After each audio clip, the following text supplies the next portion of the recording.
Bonjour à toutes et à tous, je vous propose un petit tirage pour ce mois de juillet pour voir les petits messages qui peuvent vous être destinés, les messages, les guidances, les conseils. Donc voilà, pour ce mois de juillet 2020, vous allez faire un choix, soit la bougie blanche accompagnée de son petit ange ou alors un petit Bouddha.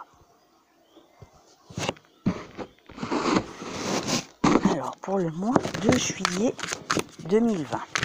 Les petits conseils, les petits messages qui vous sont délivrés.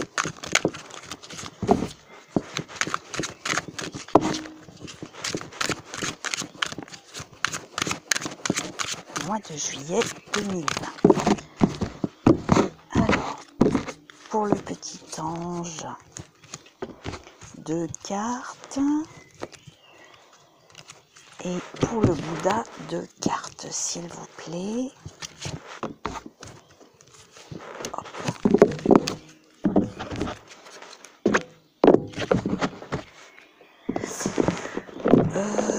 Je vais prendre cet oracle. Alors pour cet oracle là, je vous lirai la petite sur la petite notice parce que comme c'est un oracle égyptien que j'utilise très rarement, j'arrive pas à retenir les significations. Donc voilà, comme ça vous pourrez faire votre propre petite interprétation suivant la définition de la notice. D'ailleurs pour tout oracle, même celui-ci et le suivant, vous ferez votre propre interprétation. Moi ce que j'annonce c'est uniquement ce qui me vient à l'esprit à l'instant T. Donc vous, n'hésitez pas à faire votre propre interprétation face aux cartes qui en sortiront, à écouter votre petite voix intérieure, parce que tout ne me vient pas à l'esprit à l'instant T, c'est pas possible. Alors, on va faire une coupe quand même. Alors 2 cartes pour l'ange, s'il vous plaît, et 2 cartes pour le Bouddha, s'il vous plaît. Voilà.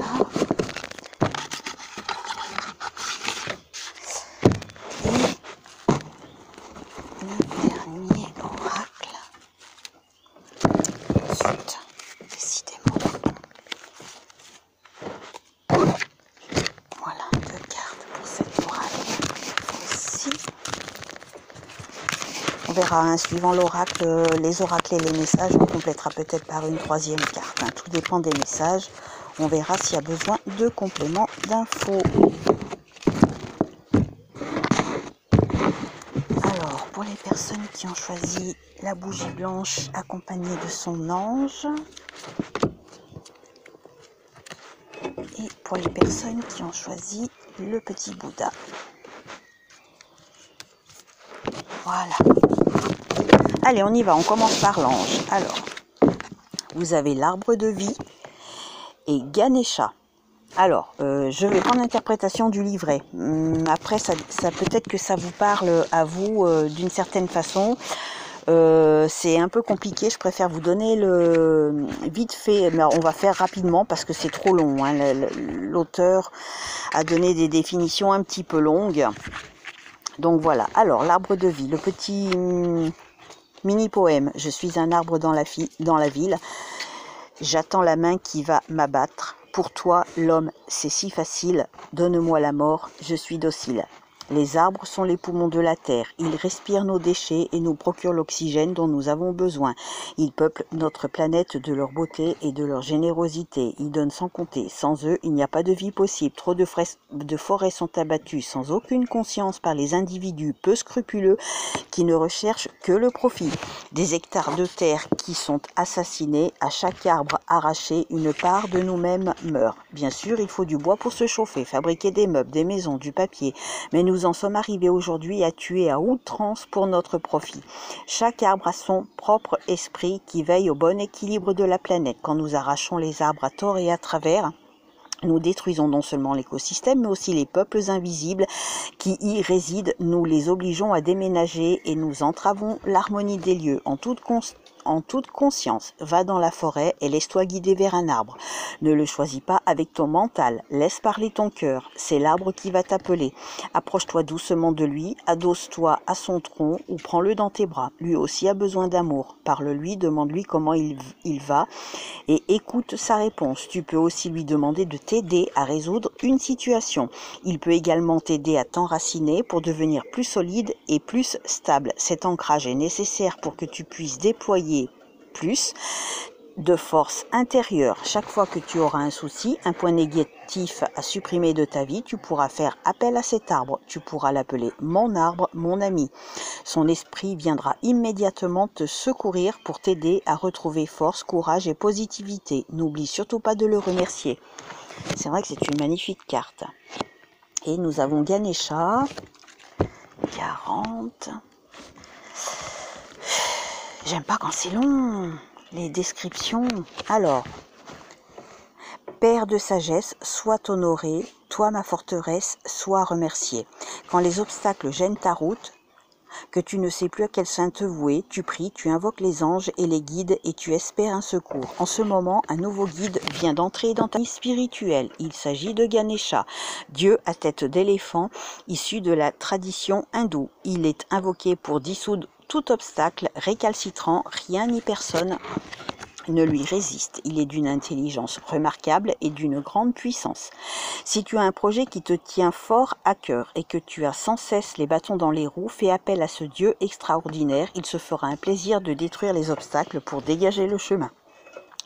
Quand tu tires cette carte, cela annonce que la période critique va se terminer grâce à l'action de Ganesha. Il émane de ce Dieu force et douceur à la fois. Il agit avec puissance mais bienveillance. Il est très efficace. Si tu as eu affaire à des personnes destructrices qui t'ont cassé, il est prédit qu'elles ne pourront plus te nuire et qu'elles s'éloigneront de toi sous l'action de Ganesha.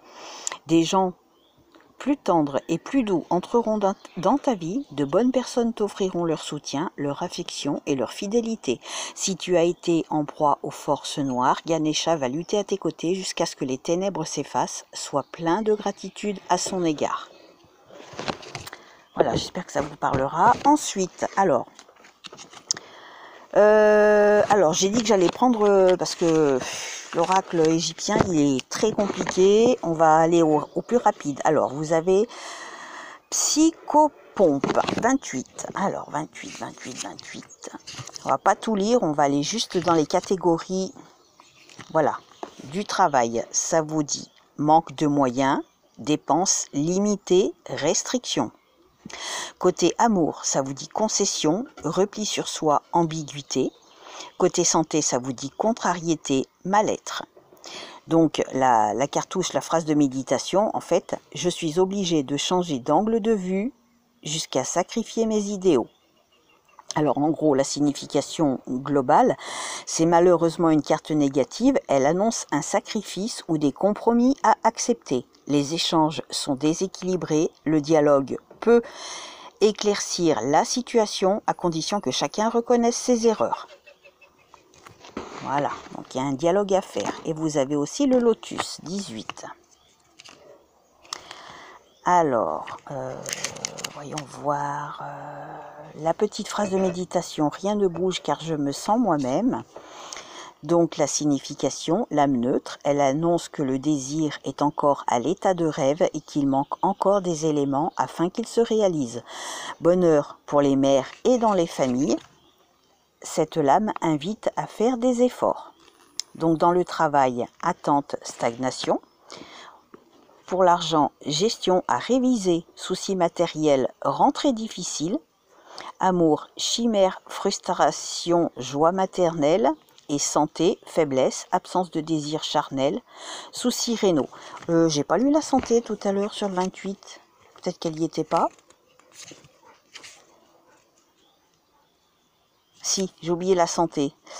La santé, tout à l'heure, c'est contrariété et mal-être. L'argent, manque de moyens, dépenses illimitées. L'amour, concession, repli sur soi. Et la santé, contrariété, mal-être. Voilà. J'espère que vous arrivez à prendre en considération ces petits messages qui vous suggèrent d'éviter toute contrariété et le mal-être. Bon, tout ça, ça sera passager. Et là, nous avons la fête et l'hiver. Donc, il y a peut-être quelque chose de bien qui se prépare pour vous cet hiver, alors qui est peut-être en préparation pour durant ce mois de juillet, puisque j'ai fait le tirage pour le mois de juillet, mais bon, c'est toujours compliqué le temps. Donc il y a peut-être quelque chose qui se prépare cet hiver et qui va vous amener à aller, alors soit une fête, quelque chose de festif, ou alors quelque chose qui va vous rendre joyeux. Parce qu'on voit les coupes de champagne, des bulles, on dit que la joie pétille avec le champagne. Donc il y a peut-être quelque chose qui va être célébré durant l'hiver. Voilà, je ne sais pas, peut-être que c'est en préparation seulement maintenant. Maintenant, pour vous qui avez choisi le petit Bouddha, nous avons le chamanisme et le chaos. Alors, on va commencer par le chamanisme, la 16.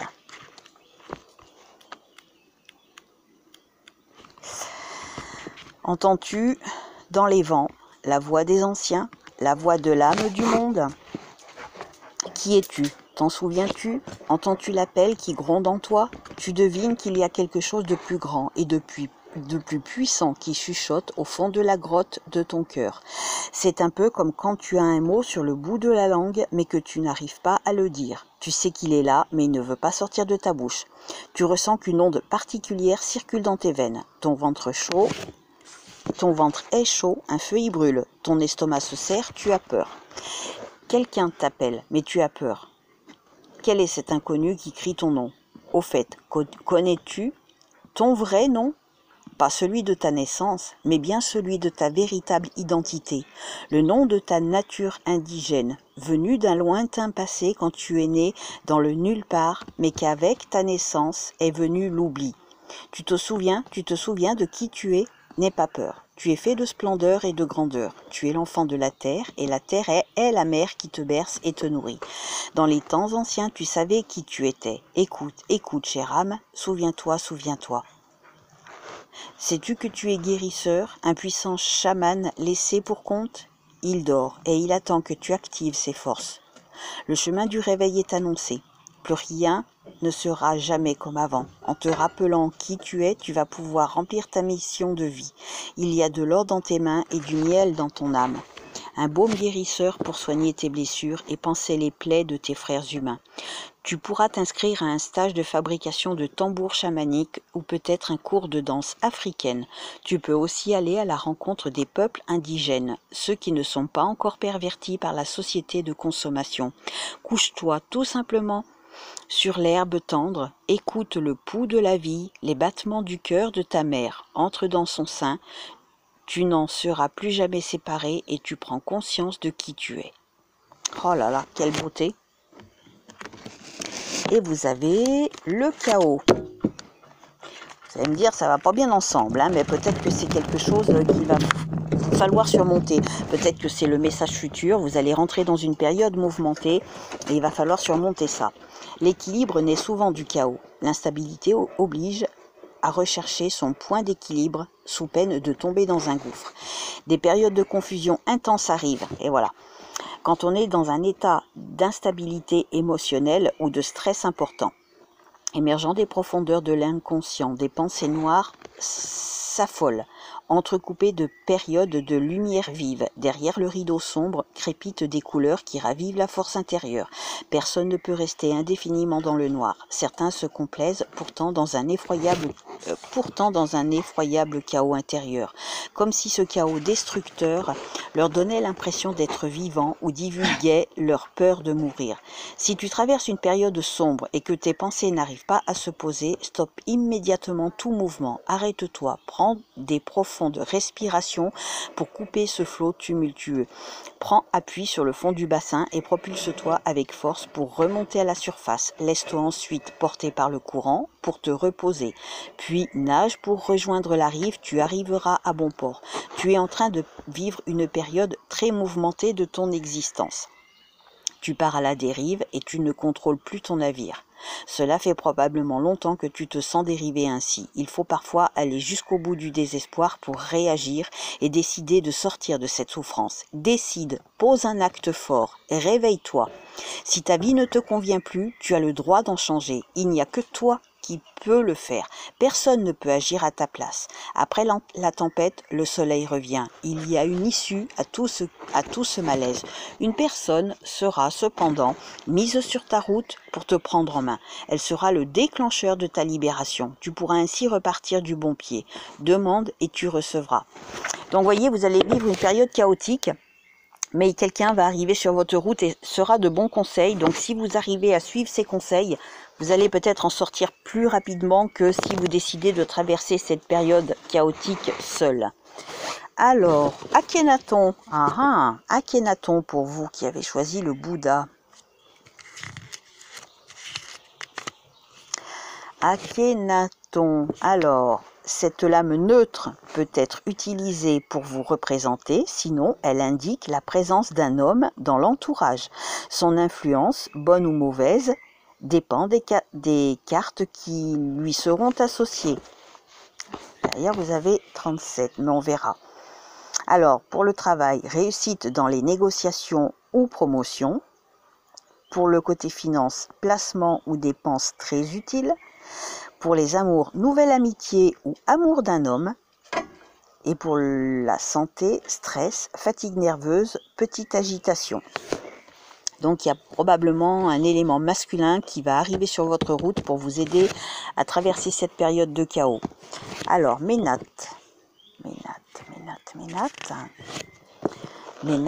c'est une lame neutre. Elle évoque des ambitions secrètes et le besoin de reconnaissance. Les épreuves ne visent qu'à mesurer l'intensité de son désir. S'il est fondé, le vœu se réalisera, sinon le rêve s'évanouira. Alors, pour le travail, examen, concours, formation. Pour les finances, gain, acquis par soi-même, choix financier. Pour les amours, résolution à prendre, remise en question sentimentale. Et pour la santé, nécessité de prendre soin de sa santé. Et donc, nous allons terminer par les épreuves et les racines du passé. Donc, vous allez traverser effectivement une période de chaotique. Ça se confirme avec par rapport à la carte du chaos. Donc, il va y avoir des épreuves à surmonter. Peut-être dû à quelque chose du passé, à vos racines peut-être familiales, peut-être en lien avec le passé, en lien avec vos racines. Donc vous allez traverser une période probablement chaotique, mais on vous a dit qu'il allait y avoir la présence de quelqu'un qui est là pour vous aider, pour vous aiguiller. Donc ne rejetez pas d'un revers de main les conseils que cette personne pourrait vous donner. Voilà, je vous souhaite de passer un bel été, prenez soin de vous, à bientôt.